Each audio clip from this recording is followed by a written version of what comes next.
Guys, അപ്പോൾ ഞാൻ ഈ തോട്ടിയും കൊണ്ടൊക്കെ നിൽക്കുന്ന കാണുമ്പോൾ നിങ്ങൾ വിചാരിക്കും ഞാൻ എന്തിനും ഇതൊക്കെ പിടിച്ചുകൊണ്ട് നിൽക്കുന്നതെന്ന്. അപ്പോൾ നമ്മുടെ പുളിമരത്തിൽ ഒരു പുളി പിടിച്ചു ഗൈസ്.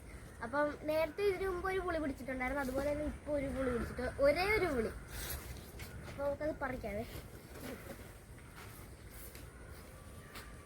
തോട്ടിൽ പോകാനിരുന്നാൽ കൊള്ളാം.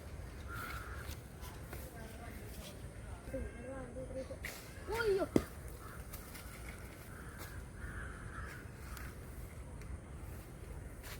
നല്ല പുളിയാണേ.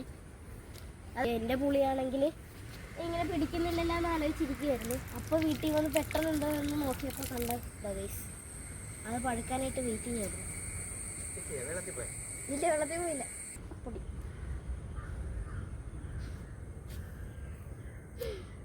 മാംഗോസ്റ്റിൻ്റെ പോലെ തന്നെ ഇരിക്കുന്നു ഗൈസ്. പക്ഷെ അത് വെള്ളയാണെങ്കിൽ ഇതൊരു മഞ്ഞ കളർ പോലത്തെ. കഴിക്കുവാണേ ഗൈസ്. ഞാൻ പണ്ടെപ്പോഴും കണ്ടോ കഴിച്ചതാണ്. പിന്നെ കുരു കടിച്ചാൽ പഴയിലൊക്കെ കറ പിടിക്കും. മാംഗോസ്റ്റിൻ്റെ അതേ ടേസ്റ്റ്. ചെറിയ പുളിയുണ്ട്, മധുരമുണ്ട്. സൂപ്പർ.